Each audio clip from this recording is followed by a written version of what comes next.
Olá, seguimos para mais um vídeo aqui do canal.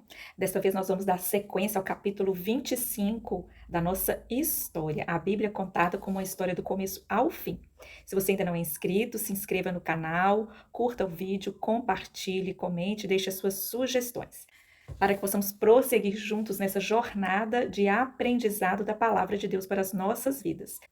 E para que assim, como um aprendizado de Jesus para as nossas vidas, ele transbordou, nós também possamos transbordar todo o conhecimento que alcançamos dele para outras pessoas. Neste capítulo 25, nós estamos vendo acerca do ministério do Senhor Jesus, como ele chamou os seus discípulos, vimos sobre João Batista. Se você ainda não assistiu os vídeos anteriores, volta lá, tem uma playlist chamada A História. São áudios simples onde nós explanamos os principais pontos da Bíblia, de toda a história da Bíblia. Você pode ouvir nos seus afazeres domésticos, indo para o seu trabalho, na hora que você for dormir. O importante é não deixar de reservar um tempo para estudar este livro riquíssimo que Deus deixou para as nossas vidas. Então já deixa o seu like aqui para não esquecer e vamos prosseguir para mais um capítulo. Capítulo 25, parte 2. A parábola do semeador. Novamente, Jesus começou a ensinar à beira-mar. Reuniu-se ao seu redor uma multidão tão grande que ele teve que entrar num barco e assentar-se nele. O barco estava no mar, enquanto todo o povo ficava à beira da praia. Ele lhes ensinava muitas coisas por parábolas, dizendo em seu ensino: Ouçam, o semeador saiu a semear. Enquanto lançava a semente, parte dela caiu à beira do caminho e as aves vieram e a comeram. Parte dela caiu num terreno pedregoso, onde não havia muita terra, e logo brotou, porque a terra não era profunda. Mas, quando saiu o sol, as plantas se queimaram e secaram, porque não tinham raiz. Outra parte caiu entre espinhos, que cresceram e sufocaram as plantas, de forma que elas não deram fruto. Outra ainda caiu em boa terra, germinou, cresceu e deu boa colheita, a 30, 60 e até 100 por um. E acrescentou: aquele que tem ouvidos para ouvir, ouça. Quando ele ficou sozinho, os 12 e os outros que estavam ao redor lhe fizeram perguntas acerca das parábolas. E ele lhes disse: A vocês foi dado o mistério do reino de Deus, mas aos que estão fora tudo é dito por parábolas, a fim de que, ainda que vejam, não percebam, ainda que ouçam, não entendam. De outro modo, poderiam converter-se e ser perdoados. Então Jesus lhes perguntou: Vocês não entendem essa parábola? Como então compreenderão todas as coisas? O semeador semeia a palavra. Algumas pessoas são como a semente à beira do caminho, onde a palavra é semeada. Logo que as ouvem, Satanás vem e retira a palavra nelas semeada. Outras, como a semente lançada em terreno pedregoso, ouvem a palavra e logo a recebem com alegria. Todavia, visto que não têm raiz em si mesmas, permanecem por pouco tempo. Quando surge alguma tribulação ou perseguição por causa da palavra, logo a abandonam. Outras ainda, como a semente lançada entre espinhos, ouvem a palavra. Mas, quando chegam as preocupações desta vida, o engano das riquezas e os anseios por outras coisas, sufocam a palavra, tornando-a infrutífera. Outras pessoas são como a semente lançada em boa terra. Ouvem a palavra, aceitam-na e dão uma colheita de 30, 60 e até 100 por um. Jesus ainda disse: Quem traz uma candeia para ser colocada debaixo de uma vasilha ou de uma cama? Acaso não a coloca num lugar apropriado? Porque não há nada oculto, senão para ser revelado, e nada escondido, senão para ser trazido à luz. Se alguém tem ouvidos para ouvir, ouça. Considerem atentamente o que vocês estão ouvindo, continuou ele. Com a medida com que a medirem, vocês serão medidos, e ainda mais acrescentarão para vocês. A quem tiver, mais lhe será dado. De quem não tiver, até o que tem lhe será tirado. E ele prosseguia dizendo: O reino dos céus é semelhante a um homem que lança sementes sobre a terra. Noite e dia, estando ele dormindo ou acordado, a semente germina e cresce, embora ele não saiba como. A terra por si própria produz o grão. Primeiro o talo, depois a espiga e então o grão cheio de espiga. Logo que o grão fica maduro, o homem lhe passa a foice, porque chegou a colheita. Novamente, Jesus disse: Com que compararemos o reino de Deus? Que parábola usaremos para descrevê-lo? O reino dos céus é como um grão de mostarda, que é a menor semente que se planta na terra. No entanto, uma vez plantado, cresce e se torna uma das maiores plantas, com ramos tão grandes que as aves do céu podem abrigar-se à sua sombra. Com muitas parábolas semelhantes, Jesus lhes anunciava a palavra, tanto quanto podiam receber. Não lhes dizia nada sem usar alguma parábola. Quando, porém, estava a sós com seus discípulos, explicava-lhes tudo. Jesus muitas vezes utilizava parábolas para ensinar as pessoas. Essas histórias, geralmente retiradas da natureza ou da vida cotidiana, continham a verdade que ele queria compartilhar. Certa vez, Jesus contou 3 parábolas em resposta às reclamações dos fariseus hipócritas sobre os companheiros que ele escolhia. Todos os publicanos e pecadores estavam se reunindo para ouvi-lo, mas os fariseus e os mestres da lei o criticavam. Este homem recebe pecadores e come com eles. Então Jesus lhes contou esta parábola. Qual de vocês que, possuindo 100 ovelhas e perdendo uma, não deixa as 99 no campo e vai atrás da ovelha perdida até encontrá-la? E quando a encontra, coloca alegremente nos seus ombros e vai para casa. Ao chegar, reúne seus amigos e vizinhos e diz: Alegrem-se comigo, pois encontrei a minha ovelha perdida. Eu digo que da mesma forma haverá mais alegria no céu por um pecador que se arrepende do que por 99 justos que não precisam arrepender-se. Ou qual é a mulher que, possuindo 10 dracmas e perdendo uma delas, não acende uma candeia, varre a casa e procura atentamente até encontrá-la? E quando a encontra, reúne suas amigas e vizinhas e diz: Alegrem-se comigo, pois encontrei a minha moeda perdida. Eu digo que da mesma forma, há alegria na presença dos anjos de Deus por um pecador que se arrepende. Jesus continuou. Um homem tinha 2 filhos. O mais novo disse ao seu pai: Pai, eu quero a parte da minha herança. Assim, o pai repartiu sua propriedade entre eles. Não muito tempo depois, o filho mais novo reuniu tudo o que tinha e foi para uma região muito distante.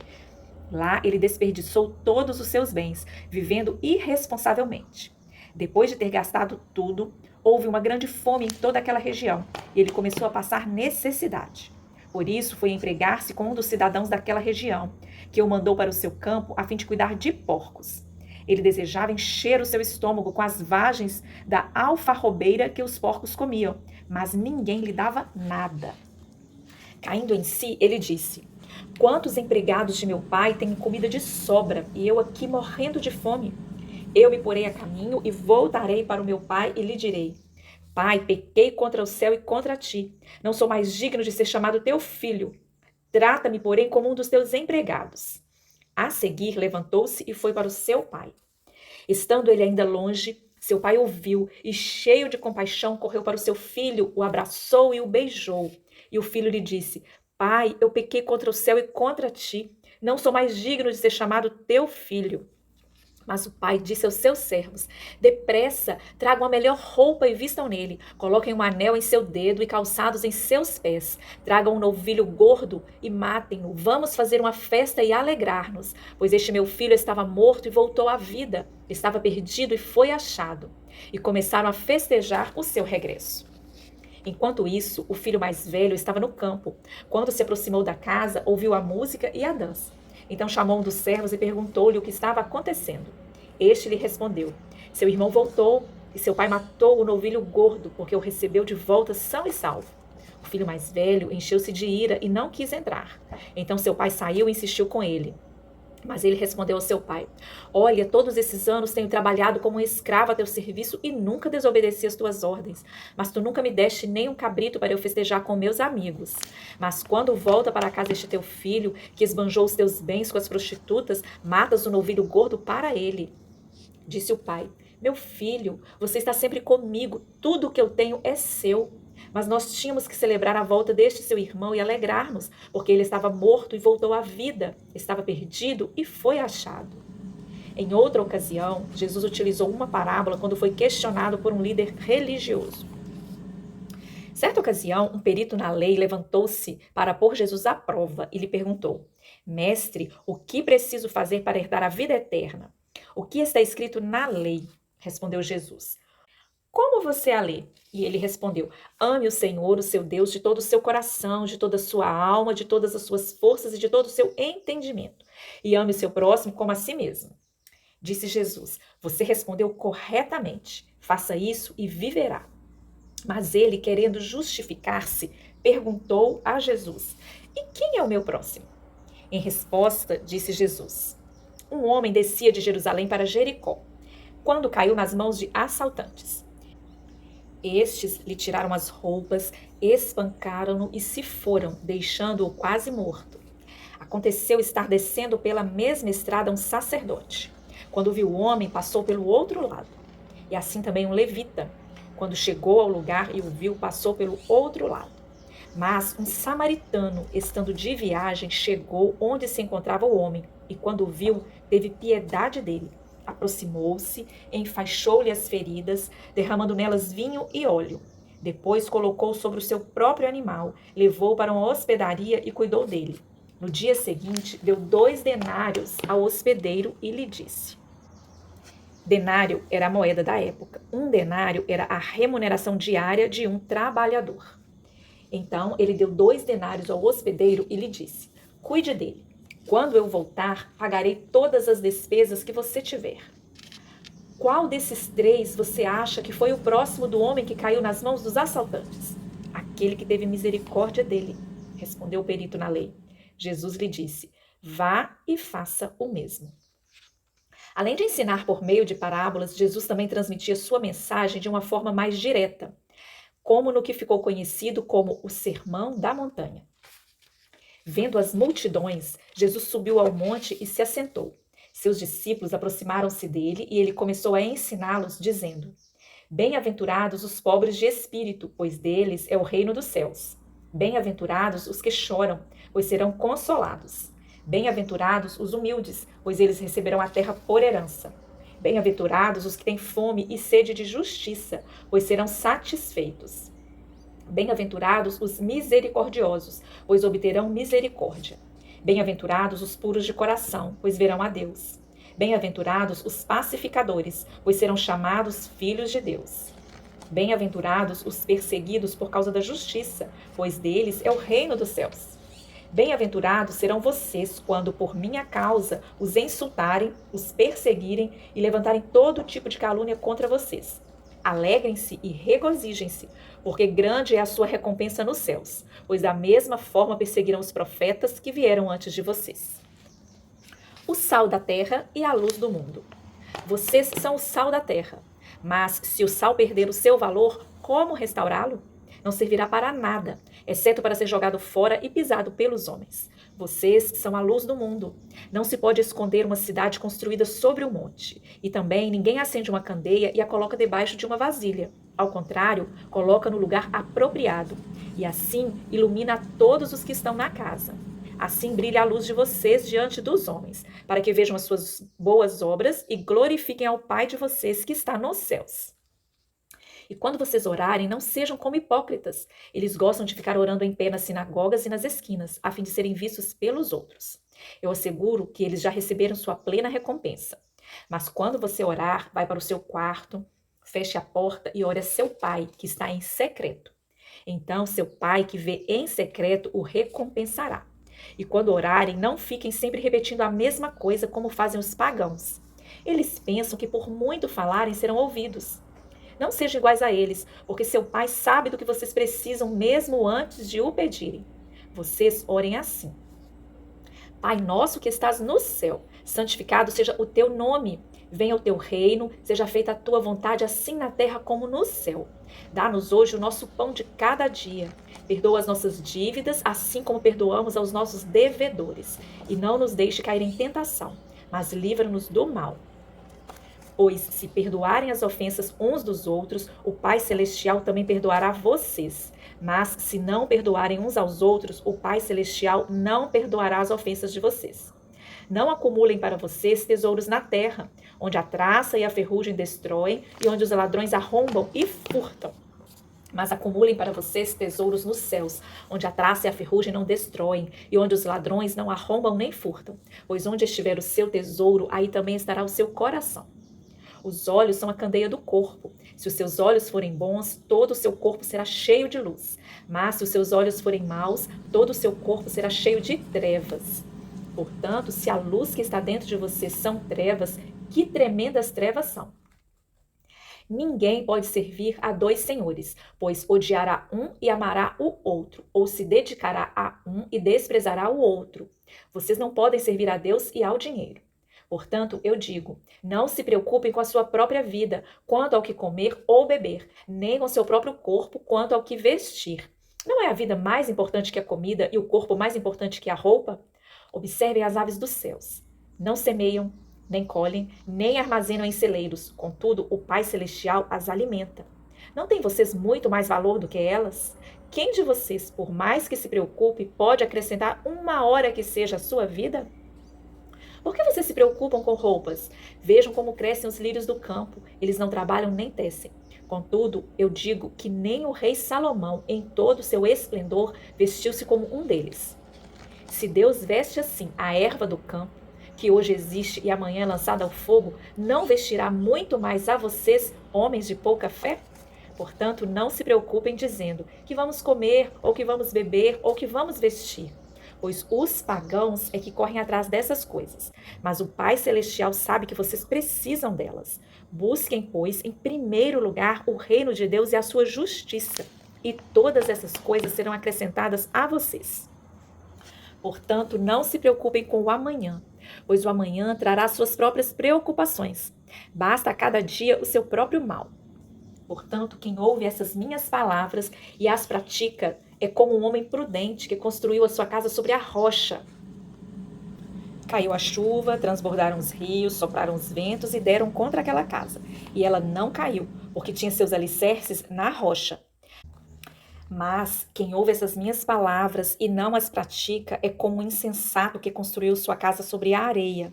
Caiu a chuva, transbordaram os rios, sopraram os ventos e deram contra aquela casa, e ela caiu, e foi grande a sua queda. Os ensinamentos de Jesus comoveram muitas pessoas e modificaram suas vidas. No entanto, os que ouviam as suas palavras e sermões com mais frequência eram os discípulos. Em um determinado momento de suas viagens juntos, a confiança deles no Filho de Deus foi testada quando uma tempestade violenta atacou o barco em que estavam. Naquele dia, ao anoitecer, Jesus disse aos seus discípulos: "Vamos para o outro lado." Deixando a multidão, eles o levaram no barco assim como estava. Outros barcos também o acompanhavam. Levantou-se um forte vendaval e as ondas se lançavam sobre o barco, de forma que este ia se enchendo de água. Jesus estava na popa, dormindo com a cabeça sobre um travesseiro. Os discípulos o acordaram e clamaram: "Mestre, não te importa que morramos?" Ele se levantou, repreendeu o vento e disse ao mar: "Aquieta-te, acalma-te." O vento se aquietou e fez completa bonança. Então perguntou aos seus discípulos: "Por que vocês estão com tanto medo? Ainda não têm fé?" Eles estavam apavorados e perguntavam uns aos outros: "Quem é este que até o vento e o mar lhe obedecem?" Eles atravessaram o mar e foram para a região dos Gadarenos. Quando Jesus desembarcou, um homem com um espírito imundo veio dos sepulcros ao seu encontro. Esse homem vivia nos sepulcros e ninguém conseguia prendê-lo, nem mesmo concorrentes, pois muitas vezes lhe haviam sido acorrentados os pés e mãos, mas ele arrebentara as correntes e quebrara os ferros de seus pés. Ninguém era suficientemente forte para dominá-lo. Noite e dia ele andava gritando e cortando-se com pedras entre os sepulcros e nas colinas. Quando ele viu Jesus de longe, correu e prostrou-se diante dele e gritou em alta voz: "Que queres comigo, Jesus, Filho do Deus Altíssimo? Rogo-te por Deus que não me atormentes." Pois Jesus lhe tinha dito: "Saia deste homem, espírito imundo." Então Jesus lhe perguntou: "Qual o seu nome?" "Meu nome é Legião", respondeu ele, "porque somos muitos." E implorava a Jesus com insistência que não os mandasse sair daquela região. Uma grande manada de porcos estava pastando numa colina próxima. Os demônios imploraram a Jesus: "Manda-nos para os porcos, para que entremos neles." Ele lhes deu permissão, e os espíritos imundos saíram e entraram nos porcos. A manada de cerca de 2.000 porcos atirou-se precipício abaixo em direção ao mar, e nele se afogou. Os que cuidavam dos porcos fugiram e contaram esses fatos na cidade e nos campos, e o povo foi ver o que havia acontecido. Quando se aproximaram de Jesus, viram ali o homem que fora possesso na legião de demônios, assentado, vestido e em perfeito juízo, e ficaram com medo. Os que estavam presentes contaram ao povo o que acontecera ao endemoniado e falaram também sobre os porcos. Então o povo começou a suplicar a Jesus que saísse do território deles. Quando Jesus estava entrando no barco, o homem que estivera endemoniado suplicava-lhe que o deixasse ir com ele.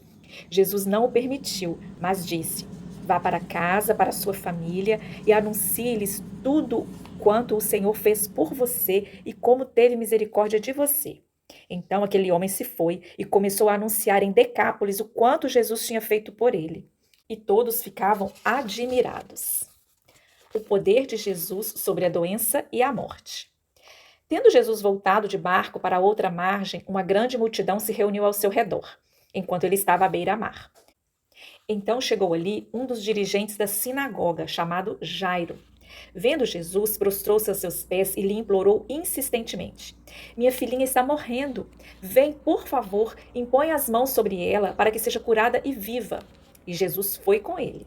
Uma grande multidão o seguia e o comprimia. Estava ali certa mulher que havia 12 anos vinha sofrendo de hemorragia. Ela padecera muito sob o cuidado de vários médicos e gastara tudo o que tinha, mas em vez de melhorar, piorava. Quando ouviu falar de Jesus, chegou por trás dele, no meio da multidão, tocou em seu manto, porque ela pensava: se eu tão somente tocar em seu manto, eu ficarei curada. Imediatamente cessou sua hemorragia e ela sentiu em seu corpo que estava livre do sofrimento. No mesmo instante, Jesus percebeu que dele havia saído o poder, virou-se para a multidão e perguntou: Quem tocou em meu manto?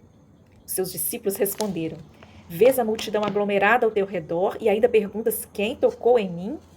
Mas Jesus continuou olhando ao seu redor para ver quem tinha feito aquilo. Então a mulher, sabendo o que lhe tinha acontecido, aproximou-se, prostrou-se aos seus pés e, tremendo de medo, contou-lhe toda a verdade. Então ele lhe disse: Filha, a sua fé a curou. Vá em paz e fique livre do teu sofrimento.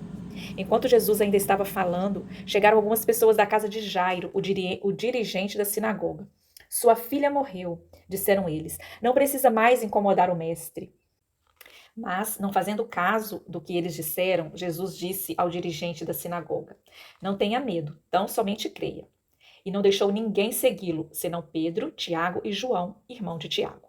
Quando chegaram à casa do dirigente da sinagoga, Jesus viu um alvoroço, com gente chorando e se lamentando em alta voz. Então entrou e lhes disse: Por que todo esse alvoroço e lamento? A criança não está morta, mas dorme. Todos começaram a rir de Jesus. Ele, porém, ordenou que eles saíssem. Tomou consigo o pai e a mãe da criança e os discípulos que estavam com ele, e entrou onde a criança se encontrava.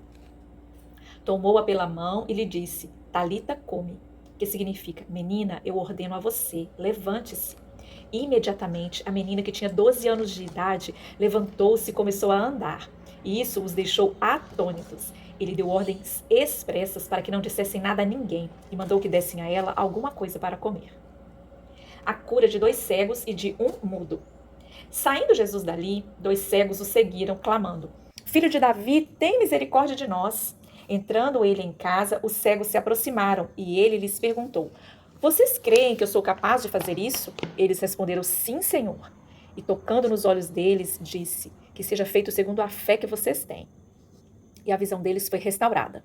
Então Jesus os advertiu severamente: Cuidem para que ninguém saiba disso. Eles, porém, saíram e espalharam a notícia por toda aquela região. Enquanto eles se retiravam, foi levado a Jesus um homem endemoniado que não podia falar. Quando o demônio foi expulso, o mudo começou a falar. A multidão ficou admirada e disse: Nunca se viu nada parecido em Israel. Mas os fariseus diziam: É pelo príncipe dos demônios que ele expulsa demônios. Jesus encarregou seus seguidores mais próximos de se espalharem e contarem ao povo que o reino de Deus havia chegado.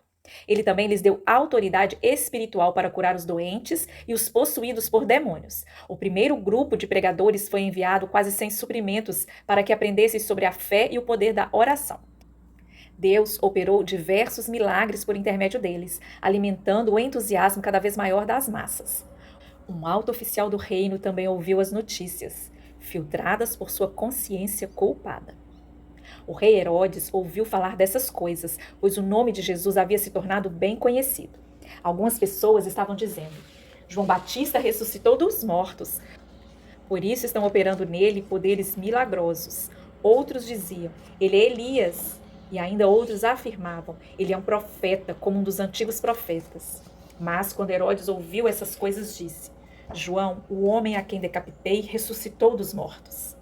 Pois o próprio Herodes tinha dado ordens para que prendessem João, o amarrassem e o colocassem na prisão, por causa de Herodias, mulher de Filipe, seu irmão, com a qual se casara. Porquanto João dizia a Herodes: não te é permitido viver com a mulher do teu irmão. Assim Herodias o odiava e queria matá-lo, mas não podia fazê-lo, porque Herodes temia João e o protegia, sabendo que ele era um homem justo e santo, e quando o ouvia ficava perplexo. Mesmo assim gostava de ouvi-lo. Finalmente, Herodias teve uma ocasião oportuna. No seu aniversário, Herodes ofereceu um banquete aos seus líderes mais importantes, aos comandantes militares e às principais personalidades da Galileia.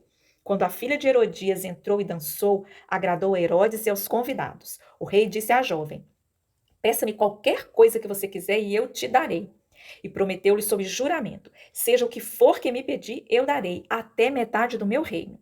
Ela saiu e disse à sua mãe: o que é que eu vou pedir? A cabeça de João Batista, respondeu sua mãe. Imediatamente a jovem apressou-se em apresentar-se ao rei com o pedido: desejo que me des agora mesmo a cabeça de João Batista num prato.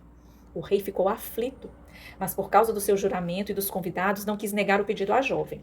Então, pois, enviou imediatamente um carrasco com ordens para trazer a cabeça de João. O homem foi, decapitou João na prisão e trouxe sua cabeça num prato. Ele entregou à jovem e esta a deu à sua mãe. Tendo ouvido isso, os discípulos de João vieram, levaram seu corpo e o colocaram no túmulo. A primeira multiplicação dos pães.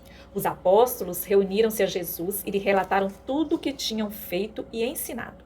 Havia muita gente indo e vindo, ao ponto de eles não terem tempo para comer. Jesus lhes disse: venham comigo para um lugar deserto e descansem um pouco. Então eles se afastaram no barco para um lugar deserto.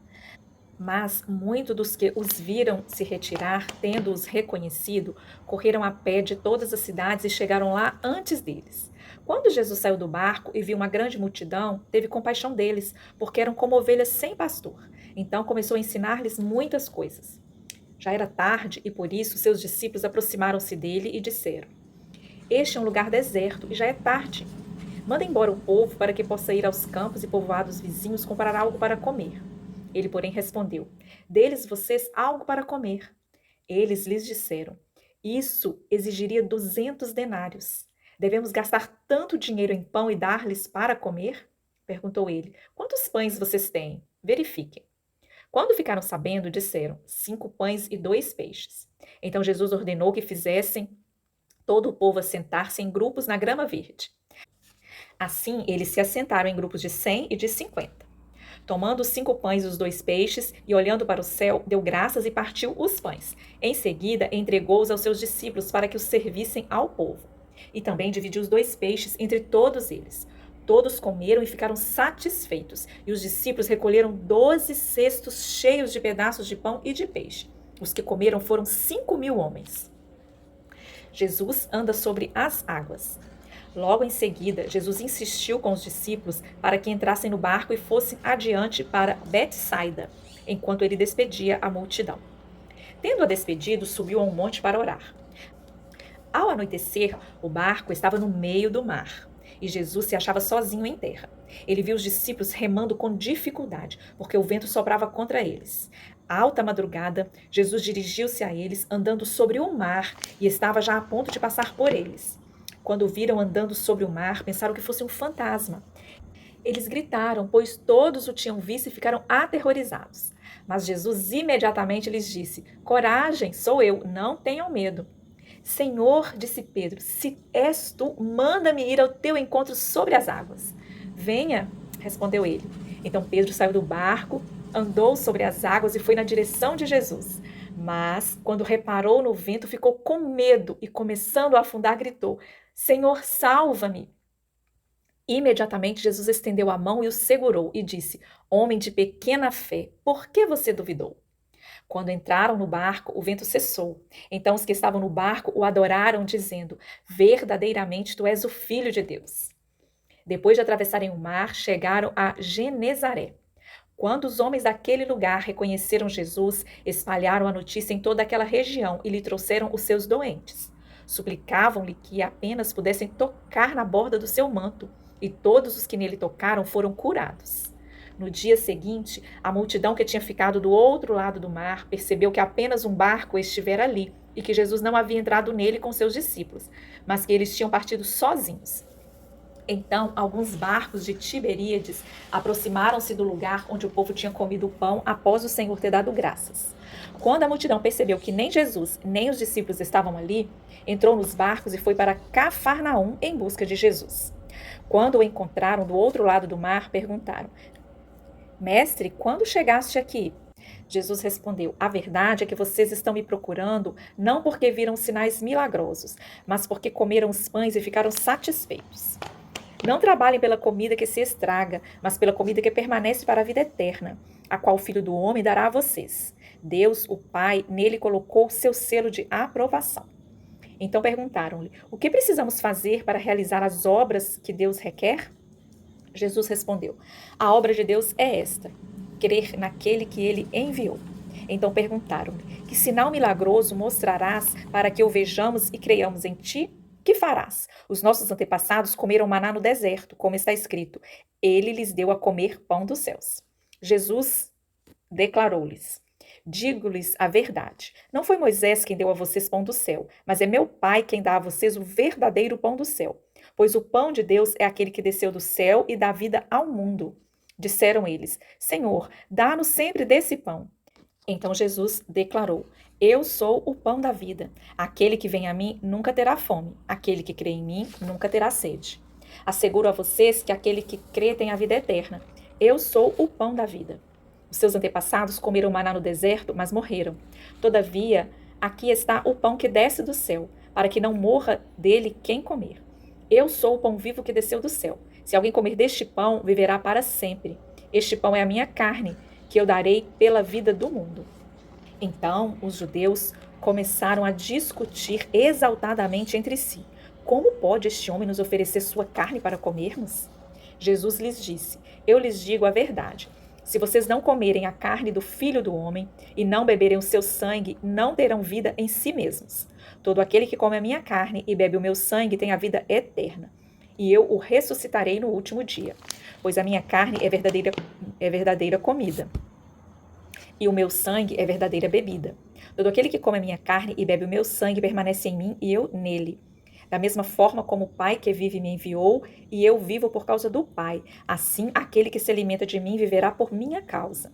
Este é o pão que desceu dos céus. Os antepassados de vocês comeram o maná e morreram, mas aquele que se alimenta deste pão viverá para sempre. Daquela hora em diante, muitos dos seus discípulos voltaram atrás e deixaram de segui-lo. Jesus perguntou aos 12: Vocês também não querem ir? Simão Pedro lhe respondeu: Senhor, para quem iremos? Tu tens as palavras de vida eterna. Nós cremos e sabemos que és o Santo de Deus. Então Jesus respondeu: Não fui eu quem os escolhi, os 12? Todavia, um de vocês é um diabo. Jesus se referia a Judas, filho de Simão Iscariotes, que, embora fosse um dos 12, mais tarde haveria de traí-lo. Apesar das aparências, Jesus podia assumir um tom bastante pessoal e direto. Ele tinha uma noção muito clara de quem era e queria que seus seguidores conhecessem o seu íntimo. Ouvir seus ensinamentos e admirar seu caráter não era suficiente. Para acompanhar aquele rabino, os discípulos deveriam conhecê-lo de uma forma mais profunda, que transformaria seus corações, seus anseios, suas vidas. Ele queria ser o centro, a alegria, o pão e o sustento de suas existências. À medida que continuava sua pregação, o Filho de Deus começou a revelar mais sobre quem era e por que tinha vindo.